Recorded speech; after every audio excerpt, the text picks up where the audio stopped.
రాష్ట్రంలో ధాన్యం కొనుగోలులో ఆర్ఆర్ ట్యాక్స్ నడుస్తోందని క్వింటాలకు 10 కిలోల కోత పెడుతున్నారని బీఆర్ఎస్ రాష్ట్ర ప్రధాన కార్యదర్శి జీవన్ రెడ్డి ఆరోపించారు. కేంద్రాల్లో ధాన్యం తూకం వేసినప్పుడు తేమ శాతం 17 వస్తే అన్లోడ్ కు వచ్చే నాటికి 8 నుంచి 9 శాతానికి పడిపోతూ బస్తాలు వెయిట్ లాస్ వస్తాయని, ఇప్పటికే తూకంలో క్వింటాలకు 5 కిలోలు కట్ చేస్తుంటే తరలింపులో జాప్యంలో మరో 5 కిలోలు నష్టపోతున్నారని ఆందోళన వ్యక్తం చేశారు. రాష్ట్రంలో ధాన్యం కొనుగోలులో ఆర్ఆర్ ట్యాక్స్ నడుస్తోందని క్వింటాలకు 10 కిలోల కోత పెడుతున్నారని బీఆర్ఎస్ రాష్ట్ర ప్రధాన కార్యదర్శి జీవన్ రెడ్డి ఆరోపించారు.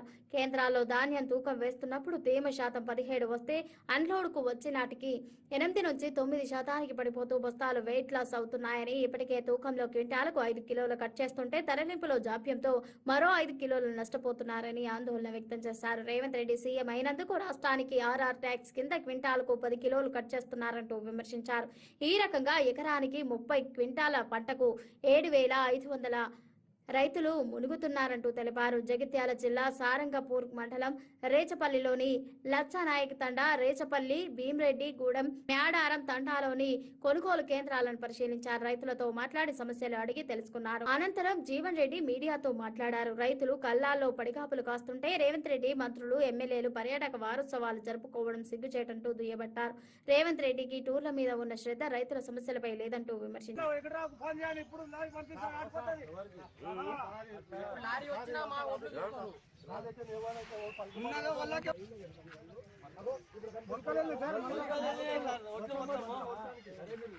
తప్పలేదు, అడగండి.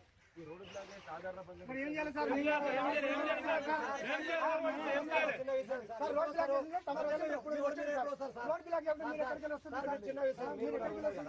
ఈ రోడ్డు మీద ప్రజలు ఎప్పుడు వస్తారు, ఏ టైంలో వస్తారు? ప్రజలకు మీరు పోతే ఏమన్నా సమస్య ప్రజలు పోతేనే వస్తారు. ఎంఆర్ఓ లేరు.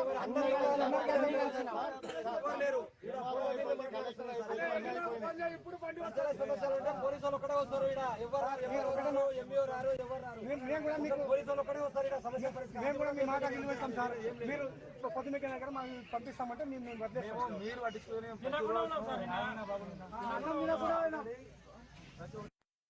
ఇదే మీ రాజ్యం, ఇదే మీ రాజ్యం, రాజ్యం దోపిడి రాజ్యం, ఇదే మీ రాజ్యం, ఇదే మీ రాజ్యం, దొంగల రాజ్యం దోపిడి రాజ్యం, ఇదే మీ రాజ్యం, ఇదే మీ రాజ్యం, దొంగల రాజ్యం దోపిడి రాజ్యం.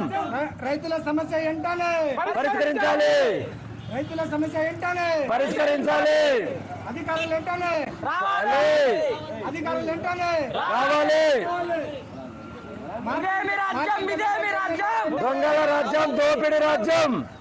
రైతుల సమస్యలు వెంటనే పరిష్కరించాలి. ప్రధాని నరేంద్ర మోదీ కేబినెట్ గురువారం సాయంత్రం భేటీ కానుంది. ఈసారి మంత్రివర్గంలో మార్పులు చేర్పులు జరగవచ్చని ఊహాగానాలు జోరందుకున్నాయి. ఈ నేపథ్యంలో మోదీ మంత్రివర్గ సమావేశం కావడంతో అందరిలోనూ ఆసక్తి నెలకొంది. ఏడాది లేదా 2 ఏళ్లలో ఎన్నికలు రానున్న రాష్ట్రాలకు మంత్రివర్గంలో చోటు కల్పించే అవకాశం ఉన్నట్లు తెలుస్తోంది. ప్రధాని నరేంద్ర మోదీ కేబినెట్ గురువారం సాయంత్రం సమావేశం కానుంది. మోదీ అధ్యక్షతన జరగనున్న ఈ సమావేశంలో వివిధ అంశాలను ప్రస్తావించనున్నారు. పశ్చిమాసియాలో జరుగుతున్న పరిణామాలు, ఆయిల్ ధరల పెంపు, రాబోయే రోజుల్లో తీసుకోవాల్సిన జాగ్రత్తలను ఇందులో ప్రస్తావించనున్నట్టు సమాచారం. ఈ భేటీ గురించి ఇప్పటికే కేంద్ర మంత్రులు, సహాయ మంత్రులు, స్వతంత్ర హోదా కలిగిన మంత్రులు అందరూ ఢిల్లీలో అందుబాటులో ఉండాలని ఆదేశాలు జారీ చేసినట్టు సమాచారం. ఈ సమావేశంలో వివిధ శాఖల పనితీరు, అవి తీసుకున్న కీలక నిర్ణయాలు, వాటి ఫలితాలతో పాటు రాబోయే రోజులకు సంబంధించిన ప్రాధాన్యతలు, దిద్దుబాటు చర్యలపై చర్చించనున్నట్టు తెలుస్తోంది. ప్రభుత్వ పథకాలతో పాటు ఇతర విషయాలను కూడా సమీక్షించే అవకాశం ఉంది. దీనికి తోడు కేంద్ర మంత్రులుగా ఉన్న కొంతమందికి పార్టీ బాధ్యతలు అప్పజెప్పడం, పనితీరు ఆధారంగా మరికొందరికి ఉద్వాసన పలకడం, కొత్త వారికి అవకాశం కల్పిస్తారనే ప్రచారం లేకపోలేదు. మార్పులు చేర్పుల అంశాన్ని కాసేపు పక్కన పెడితే పశ్చిమాసియాలో సంక్షోభం, దేశంపై పడుతున్న ఆర్థిక సమస్యలపై చర్చిస్తారని అధికారిక వర్గాలు చెబుతున్నాయి. రాబోయే రోజుల్లో ప్రజలకు అసౌకర్యం లేకుండా ఏ విధంగా ఎలా ముందుకు వెళ్లాలో దానిపై మంత్రులకు దిశానిర్దేశం చేయనున్నట్టు తెలుస్తోంది. అదనంగా ఇంధనం, వ్యవసాయం, ఎరువులు, విమానయానం, షిప్పింగ్, లాజిస్టిక్స్ వంటి రంగాలపై చర్చించే అవకాశం ఉందని ఓ న్యూస్ ఏజెన్సీ తెలిపింది. ఇప్పుడున్న పరిస్థితులకు అనుగుణంగా వివిధ రంగాల్లో సంస్కరణలు తీసుకురావాలనే దానిపై ప్రభుత్వం ఆలోచన చేస్తున్నట్టు పేర్కొంది. బెంగాల్, అస్సాం, పుదుచ్చేరి అసెంబ్లీ ఎన్నికలలో బీజేపీ ఘన విజయం సాధించింది. ఈ నేపథ్యంలో కేబినెట్ భేటీలో అక్కడ సాధించిన విజయాలను ఈ సందర్భంగా ప్రస్తావించే అవకాశం ఉందని అంటున్నారు. మధ్యప్రాచ్యంలో పెరుగుతున్న ఉద్రిక్తతల ప్రభావం భారత ఆర్థిక వ్యవస్థపై తీవ్రంగా పడే అవకాశం ఉందని అంతర్జాతీయ ద్రవ్యనిధి మాజీ deputy managing director, Harvard professor Gita Gopinath హెచ్చరించారు. ముఖ్యంగా పెట్రోల్, డీజిల్ ధరలు మరింత పెరగవచ్చని, ద్రవ్యోల్బణం పెరిగే ప్రమాదం ఉందని, రూపాయి విలువ కూడా పడిపోవచ్చని ఆమె స్పష్టం చేశారు. మధ్యప్రాచ్యంలో అమెరికా, ఇరాన్ మధ్య కొనసాగుతున్న ఉద్రిక్తతలు మరింత తీవ్ర రూపం దాల్చితే ప్రపంచ ఇంధన సరఫరా వ్యవస్థ దెబ్బతినే అవకాశం ఉందని గీతా గోపినాథ్ తెలిపారు. ఈ ప్రభావం భారతదేశంపై తీవ్రంగా పడవచ్చునని, దేశం ఇంధన ధరల పెరుగుదలతో పాటు ద్రవ్యోల్బణం, ఆర్థిక వృద్ధి మందగమనం వంటి సమస్యలను ఎదుర్కోవాల్సి ఉంటుందని అన్నారు. ప్రస్తుతం నెలకొన్న పరిస్థితులు ప్రపంచ సరఫరా గొలుసును ప్రభావితం చేస్తున్నాయని చెప్పారు. చమురు, ఎల్పీజీ, ఎల్ఎన్జీ, ఎరువుల సరఫరాపై కూడా ఈ సంక్షోభ ప్రభావం చూపుతోందన్నారు. ధరల పెరగడమే కాకుండా కొరత కూడా ఏర్పడే అవకాశం ఉందని ఆమె ఆందోళన వ్యక్తం చేశారు. భారతదేశం ఇంధన అవసరాల కోసం మధ్యప్రాచ్య దేశాలపై ఎక్కువగా ఆధారపడుతుండటంతో ఈ పరిస్థితి దేశానికి మరింత సవాలుగా మారిందని ఆమె తెలిపారు. ఇది కేవలం ధరల సమస్య మాత్రమే కాకుండా సరఫరా అంతరాయాలకు కూడా దారితీసే ప్రమాదం ఉందని చెప్పారు. ప్రపంచ చమురు రవాణాలో కీలకమైన హార్ముజ్ జలసంధిలో ఉద్రిక్తతలు కొనసాగుతున్న నేపథ్యంలో ప్రపంచ ఇంధన మార్కెట్లలో ఆందోళన నెలకొంది. ఒకవేళ సరఫరా అంతరాయాలు కొనసాగితే అంతర్జాతీయ మార్కెట్లో ముడి చమురు ధరలు బ్యారెల్ కు $140 వరకు చేరే అవకాశం ఉందని గీతా గోపినాథ్ హెచ్చరించారు. జూన్ వరకు ఇదే పరిస్థితి కొనసాగితే ప్రస్తుత ఆర్థిక పరిస్థితులు మరింత దిగజారే అవకాశం ఉందని ఆమె అభిప్రాయపడ్డారు. ముఖ్యంగా ముడి చమురు ధరల పెరుగుదల భారతదేశంలో నేరుగా పెట్రోల్, డీజిల్ ధరలపై ప్రభావం చూపుతుందని చెప్పారు. ముడి చమురు ధరలు పెరిగితేనే దేశీయంగా పెట్రోల్, డీజిల్ ధరలు పెరగడం తప్పదని గీతా గోపినాథ్ పేర్కొన్నారు. ప్రభుత్వం కొంతమేర ఆర్థిక లోటును భరించాల్సి రావచ్చని, అయితే దాని ప్రభావం ప్రజలు, కంపెనీలపై పడే అవకాశం ఉందన్నారు. ఇంధన ధరల పెరుగుదల కారణంగా దేశంలో ద్రవ్యోల్బణ ఒత్తిడి మరింత పెరిగే అవకాశం ఉందని ఆమె హెచ్చరించారు. రోజువారీ అవసరాల ధరలు కూడా పెరిగే ప్రమాదం ఉందని తెలిపారు. గత బీఆర్ఎస్ ప్రభుత్వం నిర్మించిన గురుకుల విద్యా సంస్థలను నిర్వీర్యం చేసేందుకు సీఎం రేవంత్ రెడ్డి కుట్ర చేస్తున్నారని మాజీ మంత్రి బీఆర్ఎస్ రాష్ట్ర ప్రధాన కార్యదర్శి జీవన్ రెడ్డి ఆరోపించారు. బుధవారం జగిత్యాల జిల్లా పార్టీ ఆఫీస్ లో మాజీ జెడ్పీ చైర్పర్సన్ వసంతతో కలిసి ఆయన మీడియాతో మాట్లాడారు. కేసీఆర్ హయాంలో రెసిడెన్షియల్ స్కూళ్ల సంఖ్యను 296 నుంచి 613కు పెంచి అన్ని వర్గాల విద్యార్థులకు నాణ్యమైన విద్య అందించాలని గుర్తు చేశారు. కాంగ్రెస్ ప్రభుత్వం పాత స్కూళ్లకు శాశ్వత భవనాలు నిర్మించకుండా, వసతులు కల్పించకుండా యంగ్ ఇండియా రెసిడెన్షియల్ స్కూల్ పేరుతో కొత్త నాటకానికి తెరలేపిందని విమర్శించారు.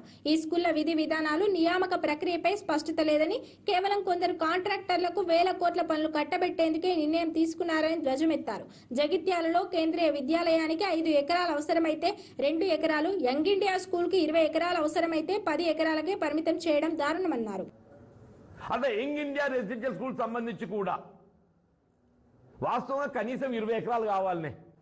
20 ఎకరాలు స్కూల్కున్నా ఇంకొక 5 ఎకరాలు ఏదైతే స్పోర్ట్స్ క్రీడా మైదానం కొరకు ఉపయోగపడుతుంది జగిత్యాల జిల్లా కేంద్రం కాబట్టి అని చెప్పని 25 ఎకరాలు ప్రతిపాదించింది. జిల్లా కలెక్టర్ గారు కూడా 25 ఎకరాలు ప్రతిపాదించింది. గౌరవ జిల్లా మంత్రి గారు కూడా ప్రతిపాదించిండు. నేను ఎమ్మెల్సీ ఉన్ననాడు కూడా నేను ప్రతిపాదించిన, బహుశా ఎమ్మెల్యే గారు కూడా ప్రతిపాదించి ఉంటారు. మరి 25 ఎకరాలు 10 ఎకరాలు ఏంటి? నాకు ఇది మొత్తం ప్రభుత్వమే ఎమ్మెల్యే గారి కన్సర్న్లో నడుస్తున్నది. 25 ఎకరాలు 10 ఎకరాలు కుదించబడటం లోపల నీ పాత్ర ఏంటి? అసలు నీకు అక్కడ ఈ రెసిడెన్షియల్ స్కూల్ నిర్మాణం చేయాలనుందా లేదా? అది కూడా కేంద్రీయ విద్యాలయంలోకి ఇంకేమైనా చేద్దామని ఉన్నదా? మళ్ళీ ఏ విధంగా కేంద్రీయ విద్యాలయానికి ఇచ్చినట్టు ఇచ్చి 5 ఎకరాలు అవసరం 2 ఎకరాలు ఇచ్చి నువ్వు కట్టుకో లేకుండా లేదన్నట్టు మరి వీళ్ళ 10 ఎకరాలకు జీవో వచ్చిందే. వచ్చిన జీవో 10 ఎకరాలకు, కలెక్టర్ ప్రతిపాదించింది 25 ఎకరాలకు. మరి ఈ జీవో ఎమ్మెల్యే గారు తీసుకొచ్చిందని చెప్పని మరి నేను గమనిస్తే పాలాభిషేకాలు జరిగినాయి. ఈ పాలాభిషేకాలు 25 ఎకరాలు 10 ఎకరాలు కుదించబడ్డందుక ఇప్పటికైనా ఏది ఇస్తున్నదో నేను గౌరవ జిల్లా మంత్రి గారి పట్ల కూడా బాధ్యత ఉంటుంది. మేము ఏదైతుందో గతంలోని రెసిడెన్షియల్ స్కూల్స్ అన్ని యథావిధిగా కొనసాగటంతో పాటుగా ఏదైతే ఇంటిగ్రేటెడ్ రెసిడెన్షియల్ స్కూల్ ఏర్పాటు చేయాల ప్రభుత్వం తలస్తుందో నియోజకవర్గానికి ఒకటి, ఇది ప్రతి నియోజకవర్గంలో ఒకటి ఏర్పాటు చేయాలని చెప్పని రేవంత్ రెడ్డి గారు ప్రభుత్వం యొక్క నూతన ఆలోచన విధానం.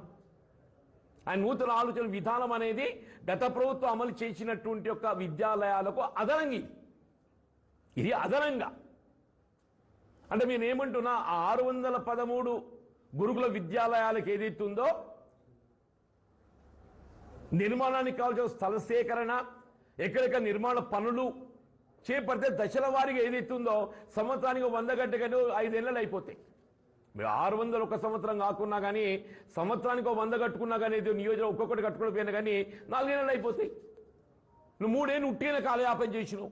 భూముల ఆస్తుల విలువల్ని ఏటా సవరించాలని రాష్ట్ర ప్రభుత్వం భావిస్తోంది. చాలా రాష్ట్రాల్లో ఇదే పరిస్థితి అమల్లో ఉన్నందున మన దగ్గర ఏటేటా విలువలను సవరించాలని సూత్రప్రాయంగా నిర్ణయించింది. ప్రముఖ ఆర్థికవేత్త అరవింద్ సుబ్రమణియన్ చేసిన సిఫార్సులు కూడా దీన్ని బలపరుస్తుండటంతో త్వరలోనే సవరించనున్న విలువలను భారీ స్థాయిలో పెంచొద్దని రాష్ట్ర ప్రభుత్వం నిర్ణయించినట్టు తెలిసింది. ప్రముఖ ఆర్థికవేత్త అరవింద్ సుబ్రమణియన్ చేసిన సిఫార్సులు కూడా దీన్ని బలపరుస్తుండటంతో త్వరలోనే సవరించనున్న విలువలను భారీ స్థాయిలో పెంచొద్దని రాష్ట్ర ప్రభుత్వం నిర్ణయించినట్టు తెలిసింది. ఈ మేరకు ఏటా సవరించే విధానాన్ని అమల్లోకి తేవాలని సీఎం రేవంత్ రెడ్డి భావిస్తున్నారని ప్రభుత్వ వర్గాలంటున్నాయి.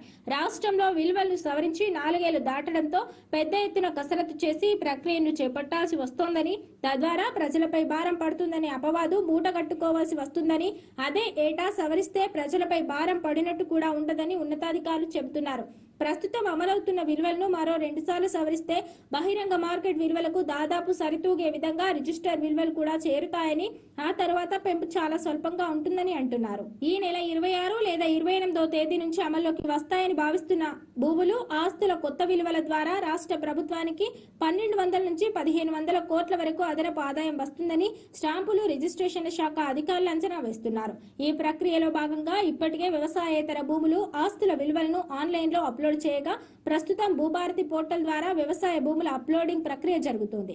గ్రామాల వారీగా నిర్ధారించిన విలువలను ఇప్పుడు సర్వే నెంబర్ల వారీగా విభజించే పనిలో అదనపు కలెక్టర్ల నేతృత్వంలో రెవెన్యూ యంత్రాంగం పనిచేస్తుంది. ఈ ప్రక్రియ పూర్తి కాగానే ఈ నెల 23 లేదా 25 తేదీల్లో జిల్లా స్థాయిలో అదనపు కలెక్టర్ల నేతృత్వంలో సమావేశాలు ఏర్పాటు చేసి కొత్త విలువలకు కమిటీల ఆమోదం తీసుకోనున్నారు. ఈ సమావేశాలు జరిగిన దాన్ని బట్టి ఈ నెల 26 లేదా 28వ తేదీ నుంచి కొత్త విలువలను అమల్లోకి తేనున్నారు. ప్రస్తుతం ఆన్లైన్ లో అప్లోడ్ చేస్తున్న కొత్త విలువలను పరిశీలిస్తే వ్యవసాయ భూములు, అపార్ట్మెంట్ల విలువలను పెద్దగా సవరించడం లేదని తెలుస్తోంది.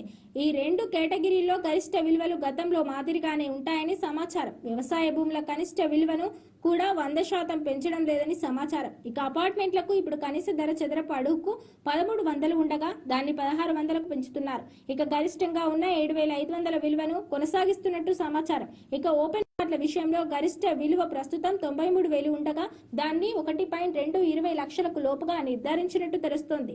ఈ మేరకు జరిగే మార్పుల ద్వారా అపార్ట్మెంట్ల రిజిస్ట్రేషన్లలో పెద్దగా ఆదాయంలో మార్పు ఉండదని, ఓపెన్ ప్లాట్లు, వ్యవసాయ భూముల మధ్యస్థ విలువల పెంపు ద్వారానే అదనపు ఆదాయం సమకూరుతుందని రిజిస్ట్రేషన్ల శాఖ వర్గాలు చెబుతున్నాయి. తెలంగాణ రాష్ట్ర సమగ్రాభివృద్ధి, విద్యారంగ రూపాంతరమే లక్ష్యంగా డిప్యూటీ సీఎం మల్లు భట్టి విక్రమార్క బుధవారం న్యూఢిల్లీలో కేంద్ర ఆర్థిక మంత్రి నిర్మలా సీతారామన్ తో కీలక భేటీ జరిపారు. రాష్ట్రంలో కొనసాగుతున్న మూలధన వ్యయాలు, సంక్షేమ పథకాలకు మద్దతుగా సాస్ కి పథకం కింద తెలంగాణకు అదనంగా 5,000 కోట్ల ప్రత్యేక ఆర్థిక సహాయాన్ని మంజూరు చేయాలని కేంద్ర ఆర్థిక మంత్రిని భట్టి విక్రమార్క కోరారు. 2025-26 ఆర్థిక సంవత్సరానికి గాను ఇప్పటికే కేంద్రం 4,208 కోట్లు మంజూరు చేసినందుకు కృతజ్ఞతలు తెలిపారు. రాష్ట్రంలో విద్యా వ్యవస్థను బలోపేతం చేసేందుకు ప్రభుత్వం 30,000 కోట్లతో భారీ ప్రణాళికను రూపొందించిందని భట్టి పేర్కొన్నారు. ఏడీపీ సహకారంతో 4,049.11 కోట్లు, ఏఐఐబి సహకారంతో 4,903.44 కోట్ల వ్యయంతో చేపట్టే విద్యా ప్రాజెక్టులకు కేంద్ర ఆర్థిక వ్యవహారాల శాఖ ఆమోదం తెలపడంపై హర్షం వ్యక్తం చేశారు. అయితే ఈ రుణాలను రాష్ట్ర FRBM పరిమితుల నుంచి మినహాయించాలని విజ్ఞప్తి చేశారు.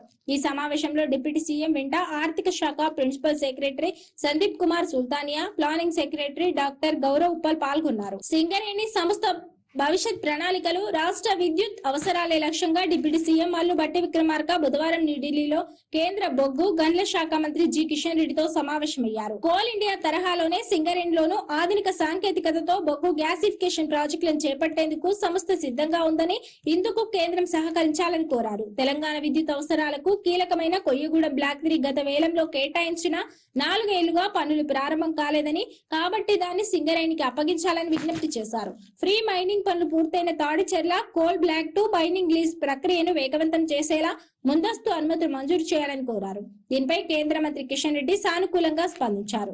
ఈ అంశాలపై త్వరలోనే కేంద్ర రాష్ట్ర అధికారులు, సింగరేణి ప్రతినిధులతో సంయుక్త సమావేశం ఏర్పాటు చేస్తామని హామీ ఇచ్చారు. ఈ భేటీలో ఆర్థిక శాఖ ముఖ్య కార్యదర్శి సందీప్ కుమార్ సుల్తానియా, సింగరేణి CMD డాక్టర్ జ్యోతి బుద్ధ ప్రకాష్ తదితరులు పాల్గొన్నారు. ఇది వాల్టి బులెటిన్. మరో బులెటిన్ లో మళ్ళీ కలుద్దాం. Stay and khoa TV. Welcome to khoa TV. CM Revanth Reddy సొంత నియోజకవర్గంలో రైతులు ధర్నా చేపట్టారు. వికారాబాద్ జిల్లా కొడంగల్ నియోజకవర్గంలోని దౌతాబాద్ మండలం దేవపసులలోది గ్రామంలో రోడ్డుపై బైఠాయించి నిరసన తెలిపారు. నెల రోజులుగా ధాన్యం తరలించడం లేదని మొలకెత్తాయని ఆవేదన వ్యక్తం చేశారు. చివరికి ట్రాక్టర్లో లోడ్ చేసుకుని వెళ్తే అన్లోడ్ చేయకపోవడంతో రోజు వెయిటింగ్ ఛార్జ్ కడుతున్నామంటారు రైతులు. మా గ్రామ పంచాయతీలో ఒక్క బ్యాగ్ కూడా వాళ్ళదు.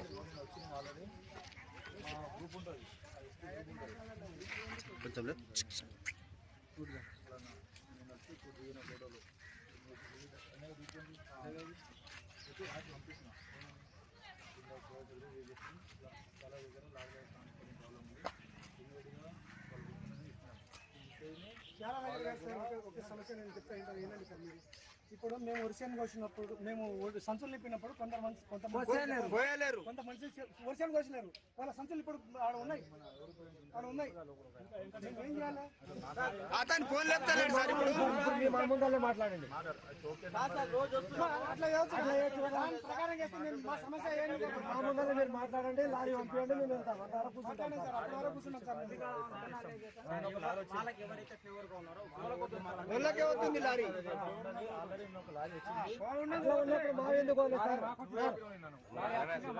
ఇప్పుడు అదే ఎక్కడ రావు. ఇప్పుడు వాళ్ళ దాంట్లో ఎక్కడ రావు ఫోన్ చేయండి. ఇప్పుడు లారీ పంపిస్తాను ఆడిపోతుంది.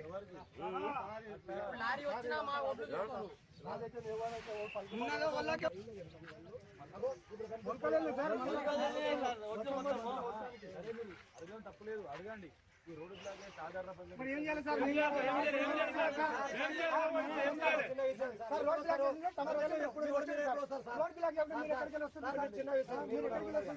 ఈ రోడ్డు మీద ప్రజలు ఎప్పుడు వస్తారు? ఏ టైంలో వస్తారు? ప్రజలకు నీరు పోతే ఏమన్నా సమస్య పోతేనే వస్తారు. ఎంఆర్ఓ ఆఫీస్ కాదు, ఎంఆర్ఓ లేరు.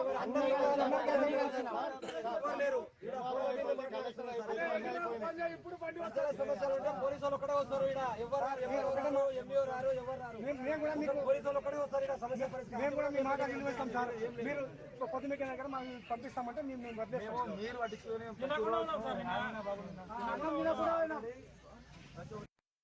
ఇదే మీ రాజ్యం, ఇదే మీ రాజ్యం.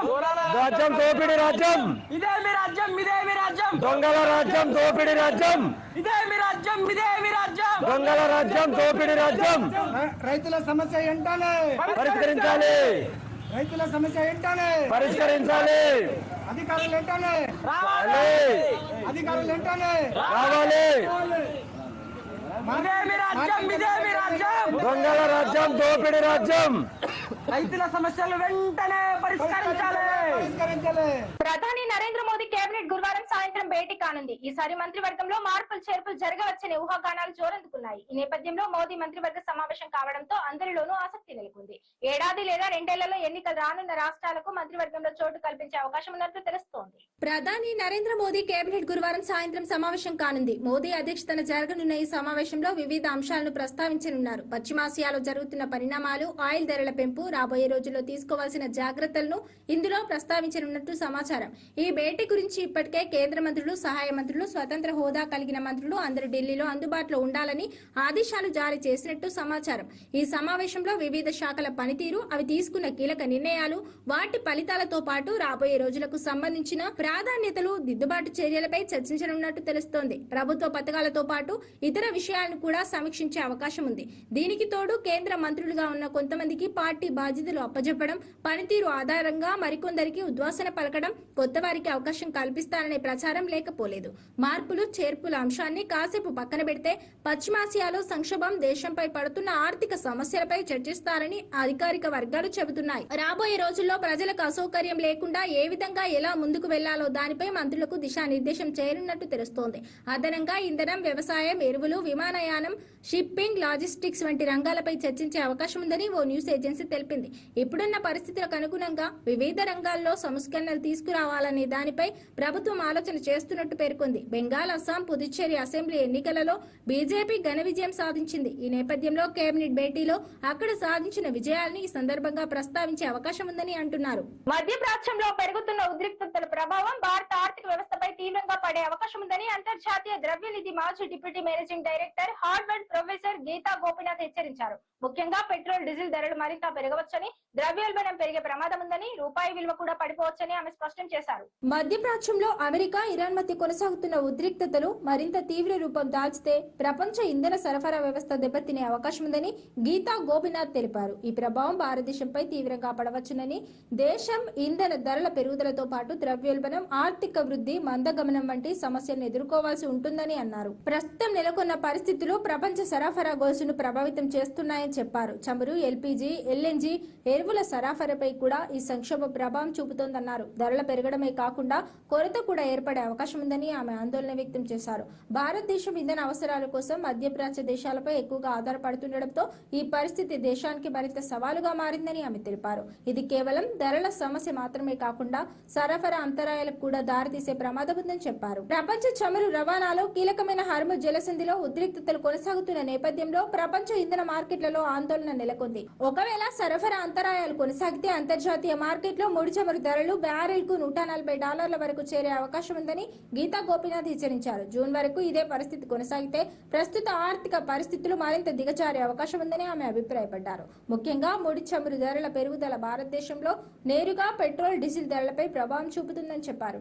ముడి చమురు ధరలు పెరిగితేనే దేశీయంగా పెట్రోల్, డీజిల్ ధరలు పెరగడం తప్పదని గీతా గోపినాథ్ పేర్కొన్నారు. ప్రభుత్వం కొంతమేర ఆర్థిక లోటును భరించాల్సి రావచ్చని, అయితే దాని ప్రభావం ప్రజలు, కంపెనీలపై పడే అవకాశం ఉందన్నారు.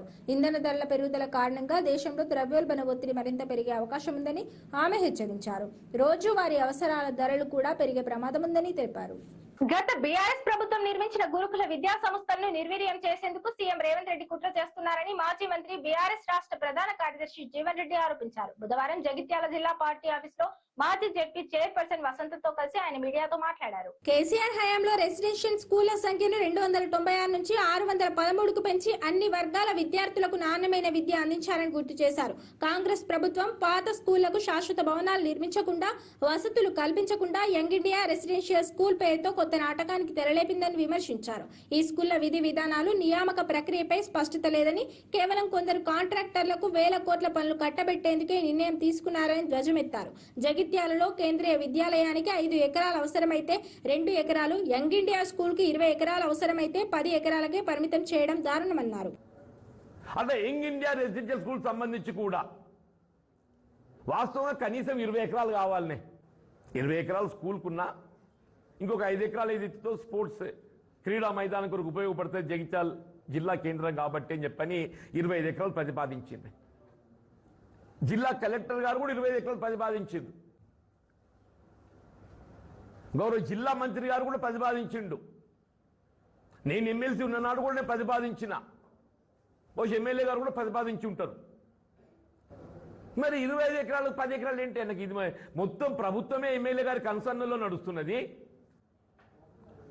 25 ఎకరాలు 10 ఎకరాలు కుదించబడటం లోపల నీ పాత్ర ఏంటి? అసలు నీకు అక్కడ ఈ రెసిడెన్షియల్ స్కూల్ నిర్మాణం చేయాలనుందా లేదా? అది కూడా కేంద్రీయ విద్యాలయంలోకి ఇంకేమైనా చేద్దామని ఉన్నదా? మళ్ళీ ఏ విధంగా కేంద్రీయ విద్యాలయానికి ఇచ్చినట్టు ఇచ్చి 5 ఎకరాలు అవసరం 2 ఎకరాలు ఇచ్చి నువ్వు కట్టుకో లేకుండా లేదన్నట్టు మరి వీళ్ళ 10 ఎకరాలకు జీవో వచ్చిందే. వచ్చిన జీవో 10 ఎకరాలకు, కలెక్టర్ ప్రతిపాదించింది 25 ఎకరాలకు. మరి ఈ జీవో ఎమ్మెల్యే గారు తీసుకొచ్చిందని చెప్పని మరి నేను గమనిస్తే పాలాభిషేకాలు జరిగినాయి.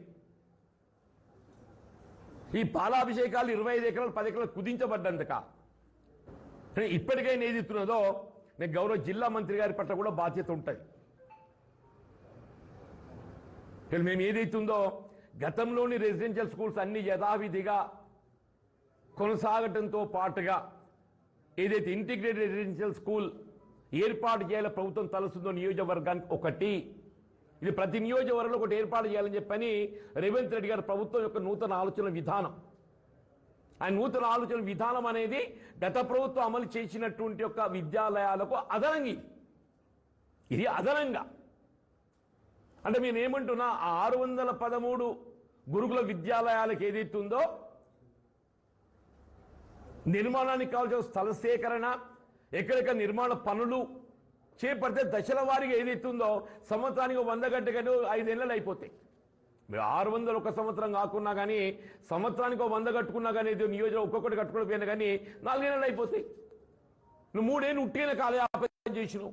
భూముల విలువలు ఏటా సవరించాలని రాష్ట్ర ప్రభుత్వం భావిస్తోంది. చాలా రాష్ట్రాల్లో ఇదే పరిస్థితి అమల్లో ఉన్నందున మన దగ్గర ఏటేటా విలువలను సవరించాలని సూత్రప్రాయంగా నిర్ణయించింది. ప్రముఖ ఆర్థికవేత్త అరవింద్ సుబ్రమణియన్ చేసిన సిఫార్సులు కూడా దీన్ని బలపరుస్తుండటంతో త్వరలోనే సవరించనున్న విలువలను భారీ స్థాయిలో పెంచొద్దని రాష్ట్ర ప్రభుత్వం నిర్ణయించినట్టు తెలిసింది. ప్రముఖ ఆర్థికవేత్త అరవింద్ సుబ్రమణియన్ చేసిన సిఫార్సులు కూడా దీన్ని బలపరుస్తుండటంతో త్వరలోనే సవరించనున్న విలువలను భారీ స్థాయిలో పెంచొద్దని రాష్ట్ర ప్రభుత్వం నిర్ణయించినట్టు తెలిసింది.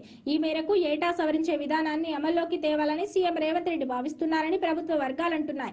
రాష్ట్రంలో విలువలను సవరించి 4 ఏళ్లు దాటడంతో పెద్ద ఎత్తున కసరత్తు చేసి ఈ ప్రక్రియను చేపట్టాల్సి వస్తోందని, తద్వారా ప్రజలపై భారం పడుతుందని అపవాదు మూటగట్టుకోవాల్సి వస్తుందని, అదే ఏటా సవరిస్తే ప్రజలపై భారం పడినట్టు కూడా ఉండదని ఉన్నతాధికారులు చెబుతున్నారు. ప్రస్తుతం అమలవుతున్న విలువలను మరో 2 సార్లు సవరిస్తే బహిరంగ మార్కెట్ విలువలకు దాదాపు సరితూగే విధంగా రిజిస్టర్ విలువలు కూడా చేరుతాయని, ఆ తర్వాత పెంపు చాలా స్వల్పంగా ఉంటుందని అంటున్నారు. ఈ నెల 26 లేదా 28వ తేదీ నుంచి అమల్లోకి వస్తాయని భావిస్తున్న భూములు, ఆస్తుల కొత్త విలువల ద్వారా రాష్ట్ర ప్రభుత్వానికి 1200 నుంచి 1500 కోట్ల వరకు అదనపు ఆదాయం వస్తుందని స్టాంపులు రిజిస్ట్రేషన్ల శాఖ అధికారులు అంచనా వేస్తున్నారు. ఈ ప్రక్రియలో భాగంగా ఇప్పటికే వ్యవసాయేతర భూములు, ఆస్తుల విలువలను ఆన్లైన్ లో అప్లోడ్ చేయగా ప్రస్తుతం భూభారతి పోర్టల్ ద్వారా వ్యవసాయ భూముల అప్లోడింగ్ ప్రక్రియ జరుగుతుంది.